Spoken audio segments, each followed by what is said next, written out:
Hi, welcome to Yellow Slate, your very own school search engine that helps you find the best schools for your kid based on various filters and parameters. Today we have with us Miss Vrinda Naidoo, who works as an educator and sustainability advocate at the Peepal Grove School, which is located in Andhra Pradesh.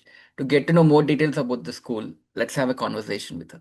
Hello, ma'am. Hi. You have a strong background in social work and environmental projects. What led you to transform your knowledge into education in particular, and how do you see schools contributing to social and environmental change? Primarily was to be together as a family, brought me here. Also, the fact that it was not just another school. I joined when the school started this organization together, institution together. It was like a startup in that sense, I should say. There were few of us doing everything, starting from how the curriculum should be to what the students would like to call us. From there, starting from there, getting the first few admissions, the first few teachers, and sharing all the responsibilities with everybody. So being a house parent, being a teacher, class teacher, sports, so many different roles we played at that time. And so once I made this decision to move to education, I really enjoyed being a teacher.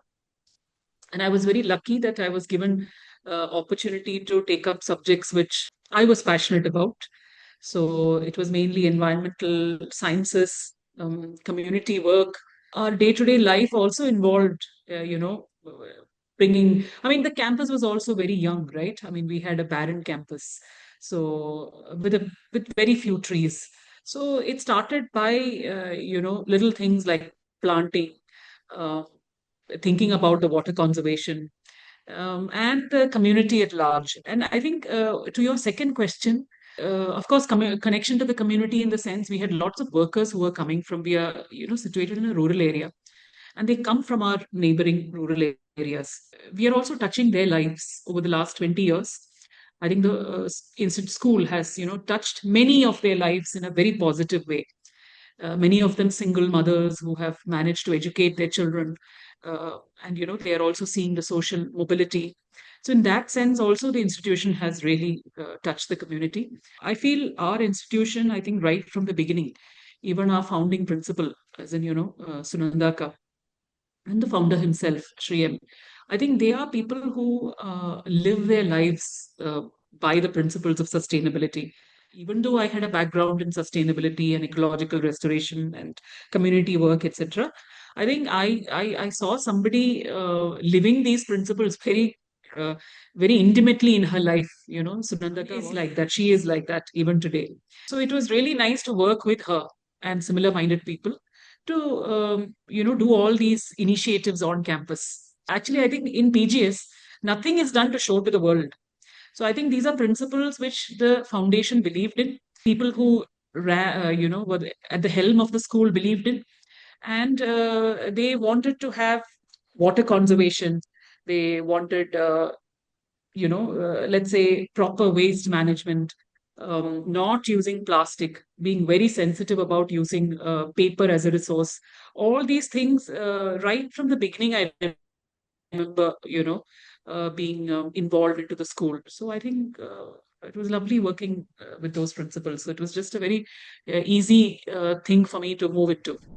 Got it, ma'am. Ma'am, apart from the founders having this kind of mindset, what do you think People Grow has done something different compared to other schools in bringing these initiatives like Miyawaki forest in terms of sustainability and also rainwater harvesting compared to other schools?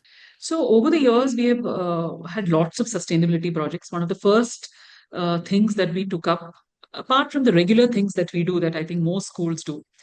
Remember that we were also a very nascent organization, with very few children.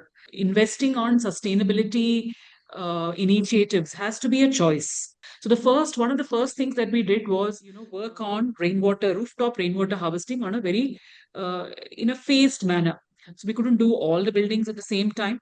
So we started with one, then we went on to the other. Now, I think apart from maybe two of the 8 to 10 buildings that we have, which are really big, all of them, we harvest the rooftop rainwater harvesting. We use them for washing our vessels, watering our plants. Second thing that we have done is, even Miyawaki forest. That is something one of our parents had actually suggested. There was one patch of land where we were not able to grow any trees. It was, I think it was alkaline soil. It was very hard. And we tried in different ways, but we couldn't forest it in any way.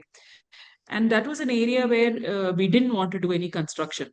Um, you know, Consciously, the school does not want buildings everywhere. So there is a lot of green space where children can move about, and also, add to the biodiversity. It increases our birds' life. It has really increased over the years. So one of our parents, he suggested, why don't you try this, kind of an urban forestry system? So that is where we tried on a small patch, and it was really successful. We brought in all the indigenous species from forest species of the area, and children, even now when I look at it, it is wonderful to see how, I mean, the plants have grown and so have the kids. They've all moved on to colleges, etc. We even provide the wastewater which is going out of our kitchen, so we sent it there, and that is also helping grow the plants. But that was a first one.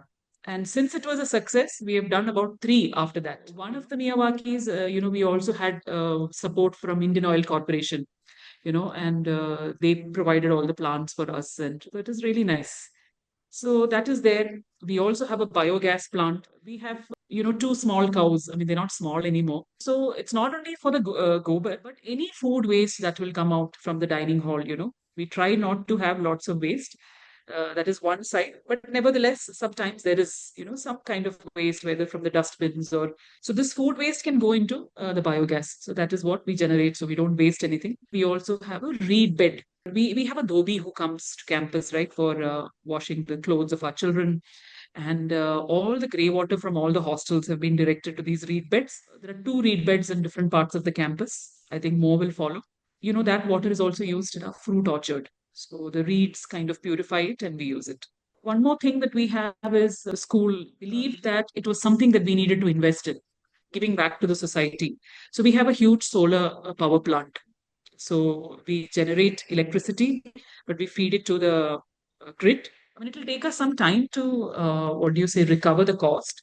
Believe that that was a worthwhile investment. What happens is that, when children observe all this, and Yeah. they can learn the functioning, and we don't have to teach sustainability through examples in textbooks, right? So these are all things which we are doing on campus. So it is also I mean, that's what often when I teach children in school, I mean, in my classes, I speak to them about, no matter which profession you take, people, any profession that you take, how can you sustainably handle it, and how can you sustainably grow your business or your enterprise or your job? How can you work within your job sustainably is something that you can, hopefully they will imbibe, through all these experiments that we do Yeah. on the campus. So, like you mentioned, ma'am, you have a lot of life lessons through these activities. But how do you convince parents? Sometimes few parents are more concerned about marks and all. They might think that the investment is going majorly into these areas. So, were there any complaints as such? And if not, how did you address them? How did you manage both academics and these kind of activities? So our investment in sustainability is not at the cost of education. So primarily, school is for students to learn. That is something that we know and we believe in, and we are responsible for educating them and making them ready for the world. So it is not either or, both can happen hand in hand, right? We are not using the investment that is required for educational tools and instruments, sustainability instruments. That's not what we are doing. So both go hand in hand. So there is whatever is required for the student to learn.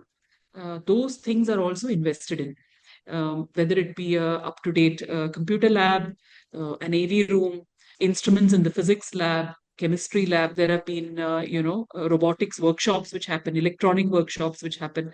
We even have telescopes which you can, the constellations can be viewed. So anything that is required for their growth and learning overall is provided for as well. That is not compromised at all.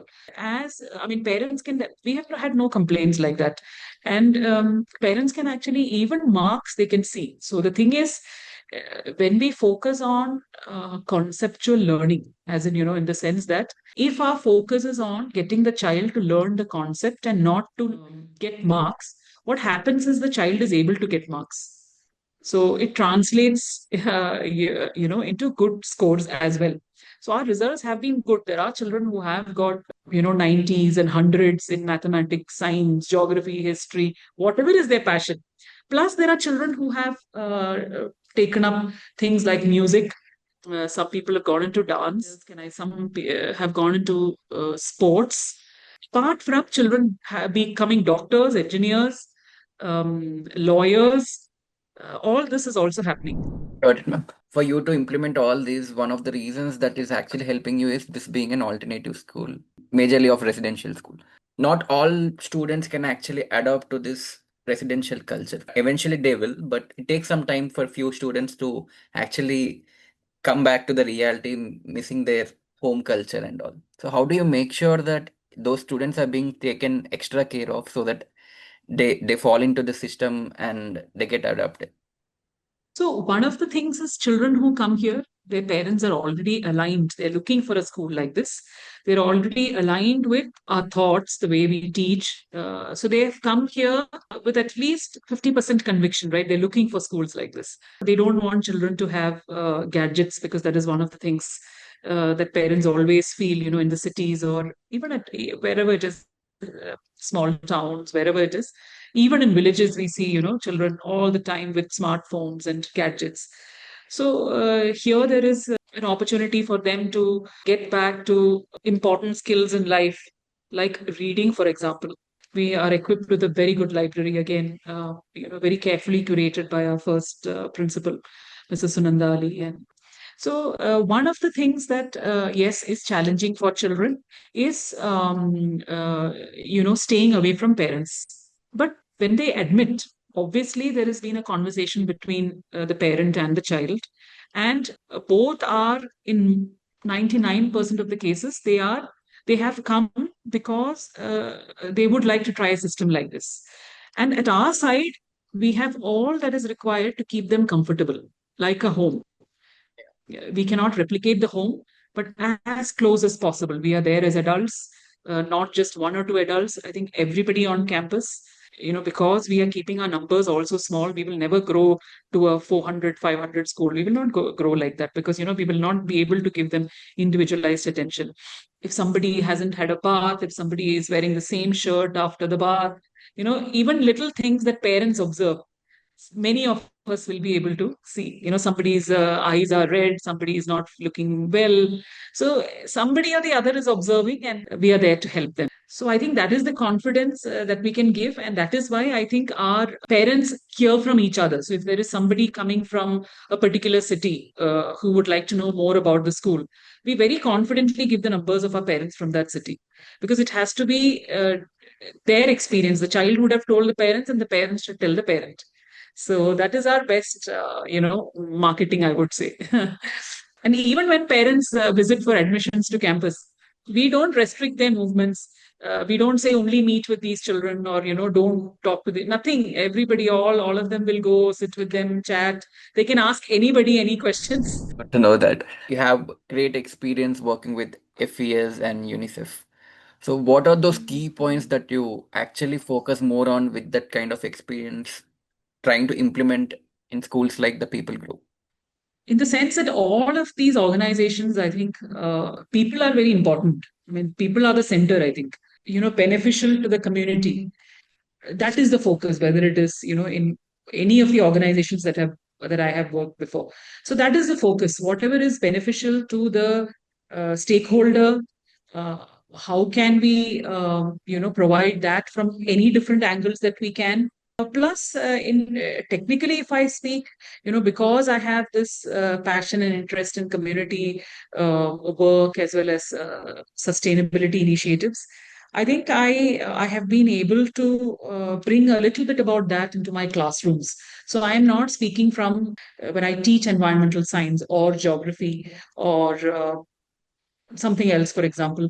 I am not social studies, for example. I Many times I speak about it from my experience, like my land transacts, my interactions with communities in different parts of the country, grassroots. I mean, we are working in that way, right? I mean, we are working with grassroots. We are working with children who are the most important people in this sector, education. And I'm able to bring those things, my experiences, back into a classroom of having worked somewhere else. That is there. I mean, I feel in all, in technically, as well as the fact that I'm able, I mean, I've worked with people helps me work with children as well. Got it, ma'am. You have Yeah. brought so many initiatives in People Group. So, what do you think is that one initiative children love to do about it? They just enjoy doing it. Firstly, I must say these initiatives are not single-handedly done by me. There are always groups of people who are Yeah, involved in definitely. various stages. But definitely for me, all this, I mean, I have led it, and I mean, it's a passion for me. Okay. And for children, I think anything they do with hands, they are very happy. Planting is something that I've seen that all of them enjoy. I remember we had about 6,000 plants which came from one of the nurseries from Bangalore for one of these Miyawaki initiatives. And, to unload all this and reach it to the right place, the number of hours that would have required, I mean, we had anticipated, okay, we have so many workers, we will be able to do it. One of the classes, I took them for, I said, okay, since you have a free hour, would you like to come and help? My God, I mean, I think after some time looking at them, the whole school was there. And the unloading that I would have done in maybe 5, 6 hours happened within 1 hour. Children are so enthusiastic to do anything with, hands. And planting, I've always seen right from the beginning. They love digging pits, they love getting their hands dirty, mixing manure, doing organic farming. They love. So we had this organic farming session when they were in grade 6. I was their class teacher, and we had done some, a plot with palak and all these things over 6 months. But also during the process, they had made these, organic insecticides and pesticides called Sita Dahi, where they had to mix curd and jaggery and cow dung. So, all that they would remember. So I think these are all memories for life that we, give them. And we also have, some experiential learning patches where they have constructed mud huts, benches from waste, and little ponds within the academic blocks. So those are all, things for them to come back and see. We also know that community outreach is one of the important part of school's approach. So, what are the learnings from students when they're doing these kind of activities, and what do they tell you when they come back from their experiences? So, what are the major key points that you have noticed? So one of the major things I think many of them come back with is that, currently what we are doing is we are going to a government school. For the last 2, 3 years, we've been going to a government school close by, along with many other things that we're doing. I mean, our children do come from privileged backgrounds compared to the government children. They've never been to a setting like that. They've never seen where there is only one teacher looking after 25 children, all subjects. There are no facilities, there are no labs, books. They're not able to read. Many of them are kind of doing such a visit for the first time. So some of them hopefully, will have a spark of maybe wanting to give back to the community. Some of their parents would have taken them, but many of them, even when we do study tour, we take them to not the popular places that they will go with their parents. So these are places where there's some educational value and, learning to take, whether it is biodiversity, whether it is culture, ancient culture, something. So some of them haven't even traveled by train. So the first time train travelers, we have even those, experiences, especially if, people haven't visited old age homes, orphanages, those kinds of places. Since we are placed in a rural area, these settings are not the best of settings. There are people who are locally trying to manage in their own way. They don't have that kind of funding. The privileged people in very difficult circumstances. So I think those are their learnings, I think, which may or may not have an immediate impact, but somewhere it will. So it's an opportunity. Our job is to provide them opportunities and, you know, hopefully something sparks so that they can give back to the community at some stage. That's a great thought to even start with. I mean, children thinking in that direction from the early age will have a bigger impact in our society. So, parents who are looking for the People Grow School, what would you suggest them? Why should they choose the school? Well, it's a group of individuals within this campus who are focusing primarily on the child, who are here primarily for the child. I mean, your child will be looked after like the child is looked after at home, at least as close as that. And their nutritional needs, their health needs are looked after, their emotional needs, we try to look after it as much as possible, their educational needs, and providing them with a very clean environment to breathe. People in Delhi are finding it difficult to breathe clean air, right? In our cities, we don't have clean air to breathe. So, I was able to enjoy nature and climb trees, move around. So all those things. Mainly, I would say it is a 360-degree experience. I wouldn't say we are the only schools who are doing it. I'm sure there are many other organizations or institutions as well. We are one among them.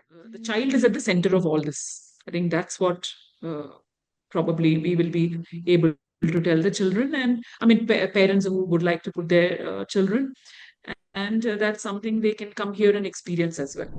Good. It was great interacting with you, ma'am. In fact, it was nice knowing few things about your initiatives at the People Grow School. I'm sure this will help for parents who are looking for best schools in alternative schools department, and I'm sure the People Grow can be a right choice for them. Yeah.